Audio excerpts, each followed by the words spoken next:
Hi friends, ನಿಮ್ಮೆಲ್ಲರಿಗೂ ಕೂಡ ನಿಮ್ಮದೇ ಆಗಿರ್ತಕ್ಕಂಥ ಯೂಟ್ಯೂಬ್ ಚಾನಲ್ ಸ್ಟಡಿ ವಿತ್ ಪರಶುರಾಮ್ಗೆ ಸ್ವಾಗತ ಅಂತ ಹೇಳ್ತಾ ಇಂದಿನ ವಿಡಿಯೋದಲ್ಲಿ ನಾನು SSLC ವಿಜ್ಞಾನದಲ್ಲಿ FA 4ರ ಪರೀಕ್ಷೆ ಪ್ರಶ್ನೆ ಪತ್ರಿಕೆಯನ್ನು ಪೋಸ್ಟ್ ಮಾಡ್ತಾ ಇದ್ದೀನಿ. ತುಂಬ ಇಂಪಾರ್ಟೆಂಟ್ ಇದೆ.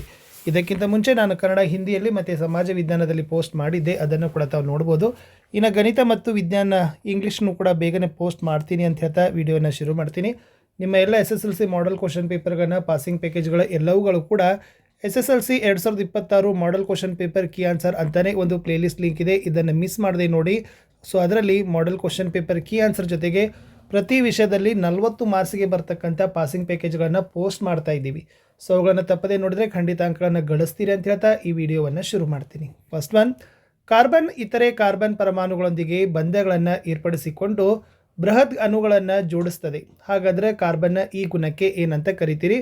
ಆಪ್ಷನ್ ಬಿ, ಕೆಟನೀಕರಣ is the right answer. Second one, ಹಲವು ಪೀಳಿಗೆಗಳ ಸಂತತಿಗಳಲ್ಲಿ ಒಂದು ಗುಣವು ಕಂಡು ಬಂದಿದೆ ಎಂದರೆ ಆ ಗುಣ ಯಾವುದು ಅಂತ ಕೇಳಿದರು. ಆಪ್ಷನ್ ಎ, ಪ್ರಬಲ ಗುಣ. ಮುಂದಿನ ಪ್ರಶ್ನೆ, ಚಂದ್ರನ ಮೇಲ್ಮೇನಿಂದ ಗೋಚರಿಸುವ ಆಕಾಶದ ಬಣ್ಣ ಯಾವುದಾಗಿರ್ತದೆ ಅಂತ ಕೇಳಿದರು. ಆಪ್ಷನ್ ಸಿ, ಕಪ್ಪು ಅಂತಕ್ಕಂಥದ್ದು ಸರಿಯಾದ ಉತ್ತರ ಬರ್ತದೆ. ಒಂದಂಕದ ಪ್ರಶ್ನೆ ಇತ್ತು. ಸಾಮಾನ್ಯ ದೃಷ್ಟಿಯುಳ್ಳವರಿಗೆ ದೂರ ಬಿಂದು ಮತ್ತು ಸಮೀಪ ಬಿಂದುಗಳು ಯಾವುವು ಅಂತ ಕೇಳಿದರು. ಸೊ ದೂರ ಬಿಂದು ಅನಂತ ದೂರ ಇರ್ತದೆ, ಸಮೀಪ ಬಿಂದು 25 ಸೆಂಟಿಮೀಟರ್ ಇರ್ತದೆ. ಕನ್ಫ್ಯೂಸ್ ಮಾಡ್ಕೊಳ್ಳಿಕ್ಕೆ ಹೋಗಬೇಡಿ. ಮುಂದಿನ ಪ್ರಶ್ನೆ, ಬೆಂಜಿನನ ಅನುಸೂತ್ರ ಮತ್ತು ರಚನಾ ಸೂತ್ರ ಬರಿಬೇಕಿತ್ತು. ಸೊ ಈ ಥರ ಬೆಂಜಿನನ ಸೂತ್ರ C6H6 ಬರ್ತದೆ. ಸೊ ಒಂದಂದರೆ ಸಿಂಗಲ್ ಬಾಂಡ್ ಏಕಬಂಧ, ಎರಡಂದರೆ ದ್ವಿಬಂಧ ಡಬಲ್ ಬಾಂಡ್ ಅಂತ ಕರಿತೀವಿ. ಅದನ್ನು ಚೆನ್ನಾಗಿ ನೋಡಿಕೊಂಡು ಪ್ರಾಕ್ಟೀಸ್ ಮಾಡಿರಿ. ಇನ್ನು ಮುಂದಿನ ಪ್ರಶ್ನೆ ಕೇಳಿದರು, 2 ಮಾರ್ಕ್ಗೆ ಇರ್ತಕ್ಕಂಥದ್ದು. ತಂದೆಯಿಂದ ಅನುವಂಶೀಯವಾಗುವ ವರ್ಣತಂತುಗಳು ಮಗುವಿನ ಲಿಂಗವನ್ನೇ ನಿರ್ಧಾರ ಮಾಡ್ತವೆ, ವಿವರಿಸಿರಿ ಅಂತ ಕೇಳಿದರು. ಇದು ಸ್ವಲ್ಪ ಇಂಪಾರ್ಟೆಂಟ್ ಆಗಿರ್ತಕ್ಕಂಥ ಪ್ರಶ್ನೆಯೇ ಇತ್ತು. ಸೊ ಏನಿದೆ ಅಂತಂದರೆ ಇದರಲ್ಲಿ ಮಹಿಳೆಯ ವರ್ಣತಂತುಗಳು ಪರಿಪೂರ್ಣ ಜೋಡಿಯಾಗಿದ್ದು ಸಮಾನ ಗಾತ್ರ XX ವರ್ಣತಂತುಗಳಾಗಿವೆ. ಪುರುಷ ಲಿಂಗ ವರ್ಣತಂತುಗಳ ಜೋಡಿಗಳಲ್ಲಿ ಸಾಮಾನ್ಯ ಗಾತ್ರದ X ವರ್ಣತಂತು, ಗಾತ್ರದಲ್ಲಿ ಚಿಕ್ಕದಾದ Y ವರ್ಣತಂತುಗಳಿವೆ. ತಂದೆಯಿಂದ X ವರ್ಣತಂತು ಪಡೆದ ಮಗು ಹುಡುಗಿ ಆಗ್ತದೆ, ತಂದೆಯಿಂದ Y ವರ್ಣತಂತು ಪಡೆದ ಮಗು ಹುಡುಗನಾಗ್ತಾನೆ ಅಂತಕ್ಕಂಥ ಬರೆದ್ರೆ ನಿಮ್ಮ ಉತ್ತರ ಏನಾಗ್ತದಪ್ಪ ಅಂದ್ರೆ ಕಂಪ್ಲೀಟ್ ಆಗ್ತದೆ. ಮುಂದಿನ ಪ್ರಶ್ನೆ, ಕೊಟ್ಟಿರೋ ಸರಪಳಿಯಲ್ಲಿ ಏನು ಮಾಡಬೇಕು? ಗಮನಿಸಬೇಕು. ಗಮನಿಸಿ ಅದನ್ನು ನೀವು ಉತ್ತರಗಳನ್ನು ಕೊಡಬೇಕು. ಸರಪಳಿ ಏನಿತ್ತಂತಂದ್ರೆ ಹಸಿರು ಸಸ್ಯಗಳು, ಜಿಂಕೆ, ಹುಲಿ ಇದೆ.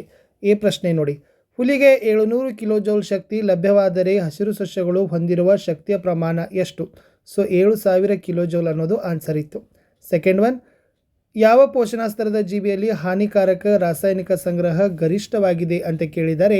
ಸೊ ಉತ್ತರ ಏನು ಬರಿಬೇಕಾಗಿತ್ತಪ್ಪ ಅಂತಂದರೆ ಹುಲಿ. ಈ ರಾಸಾಯನಿಕಗಳು ವಿಘಟನೆಗೆ ಒಳಗಾದ ಕಾರಣ ಪ್ರತಿ ಪೋಷಣಾಸ್ತರದಲ್ಲಿ ಸಂಗ್ರಹಿಸಲ್ಪಟ್ಟ ಆಹಾರ ಸರಪಳಿ ಉನ್ನತ ಪೋಷಣಾಸ್ತರದಲ್ಲಿ ಗರಿಷ್ಠ ಸಾಂದ್ರತೆಯಲ್ಲಿ ಸಂಗ್ರಹವಾಗ್ತದೆ ಅಂತಕ್ಕಂಥದ್ದನ್ನು ಬರೆದ್ರೆ ಸಾಕು. ಮುಂದಿನ ಪ್ರಶ್ನೆ, ಮಯೋಫಿಯಾ ಅದನ್ನೇ ಸಮೀಪ ದೃಷ್ಟಿ ದೋಷ ಅಂದರೆ ಏನು? ಅದನ್ನು ಸರಿಪಡಿಸಲು ಬಳಸುವ ಮಸೂರದ ವಿಧವನ್ನು ಕೇಳಿದರು. ನೆನಪಿಟ್ಕೊಳ್ರಿ, ಸಮೀಪದ ವಸ್ತುಗಳು ಸ್ಪಷ್ಟವಾಗಿ ಕಾಣ್ತವೆ, ಆದರೆ ದೂರದ ವಸ್ತುಗಳು ಸ್ಪಷ್ಟವಾಗಿ ಕಾಣೋದಿಲ್ಲ. ಇದೇ ದೋಷಕ್ಕೆ ನಾವು ಸಮೀಪ ದೃಷ್ಟಿ ದೋಷ ಅಂತಾನೆ ಕರೆಯೋದು. ಈ ದೋಷ ಉಂಟಾಗಲು ಮುಖ್ಯ ಕಾರಣ ಕಣ್ಣಿನ ಮಸೂರದ ವಿಪರೀತ ವಕ್ರತೆ, ಕಣ್ಣುಗುಡ್ಡೆ ಸಹಜಗಿಂತ ಉದ್ದವಾಗಿರೋದು. ಇದಕ್ಕೆ ಮುಖ್ಯ ಪರಿಹಾರ ನಾವೇನು ಮಾಡೋದು? ನಿಮ್ನ ಮಸೂರ ಬಳಸಿದರೆ ಆಗ್ತದೆ ಅನ್ನೋದನ್ನು ಬರೆದ್ರೆ ಸಾಕು. ಮುಂದಿನ ಪ್ರಶ್ನೆ, ಬಿಳಿ ಬಣ್ಣದ ರೋಹಿತದ ಪುನರ್ ಸಂಯೋಜನೆಯ ಚಿತ್ರ ಬರಲಿಕ್ಕೆ ನಿಮಗೆ ಕೇಳಿದ್ದಾರೆ. ಸೊ ಇಲ್ಲಿ ಏನು ಬರೀಬೇಕಾಗಿತ್ತಪ್ಪ ಅಂತಂದರೆ ಈ ಥರದ ಒಂದು ಚಿತ್ರವನ್ನು ತೆಗಿಬೇಕು. ಸೊ 2 ಅಶ್ರಗಗಳು ಬರ್ತವೆ. ಬಿಳಿ ಬೆಳಕನ್ನು ಹಾಯಿಸಿದಾಗ ಪರದೆಯ ಮೇಲೆ ಯಾವ ಥರದ ಒಂದು ಬಿಂಬವನ್ನು ಮೂಡ್ತದೆ ಅನ್ನೋದನ್ನು ನೀವೇನು ಮಾಡಬೇಕಾಗಿತ್ತು? ಬರೆದ್ರೆ ಸೊ ನಿಮಗೆ 2 ಮಾರ್ಕ್ಸನ್ನು ಕೊಡ್ತಿದ್ರು.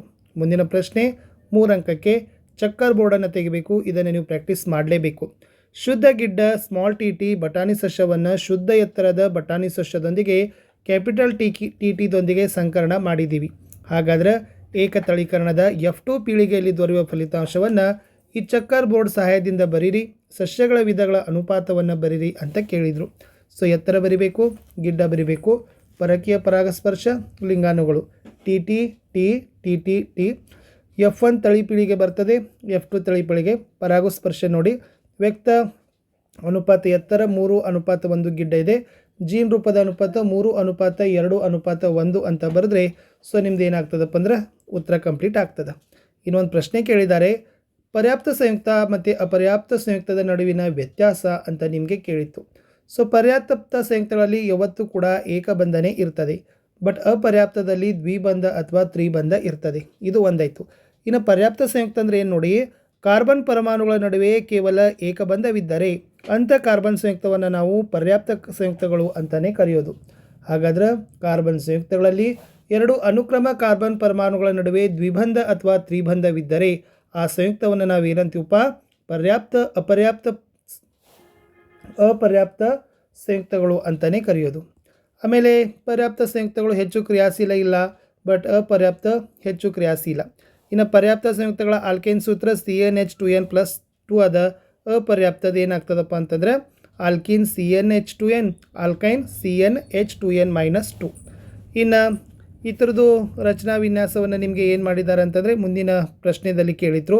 ಸೊ ಯಾವುದು, ಪೆಂಟೆನ್ ಮತ್ತು ಸೈಕ್ಲೋಹೆಕ್ಸೇನನ ರಚನಾ ಸೂತ್ರವನ್ನು ನಿಮಗೆ ಕೇಳಿದ್ದಾರೆ. ಸೊ ನಿಮಗೆ ಗೊತ್ತಿರಲಿ, ಪೆಂಟೆನನ ರಚನಾ ಸೂತ್ರ ಬರೋದು C5H10. ಆಮೇಲೆ ನೆಕ್ಸ್ಟ್ ಪೆಂಟೋಹೆಕ್ಸೇನ್ ಇದೆಯಾ, ಸೈಕ್ಲೋಹೆಕ್ಸೇನ್ ಇದೆ. ಸೊ ಸೈಕ್ಲೋಹೆಕ್ಸೇನ್ದು ಬರೋದು C6H12 ಅಂತ ಇದೆ. ಸೊ ಇದನ್ನು ಸ್ವಲ್ಪ ಕನ್ಫರ್ಮ್ ಮಾಡಿಕೊಡ್ರಿ. ಆಮೇಲೆ ಇಲ್ಲಿ ಈ ಥರನಾಗಿರ್ತಕ್ಕಂಥ ನೀವೇನು ಮಾಡಬೇಕಾಗಿತ್ತಪ್ಪ ಅಂದರೆ ರಚನಾ ವಿನ್ಯಾಸವನ್ನು ಬರಿಬೇಕು. So C ಎಷ್ಟಿದ್ದಾವೆ, 5, 1, 2, 3, 4, 5.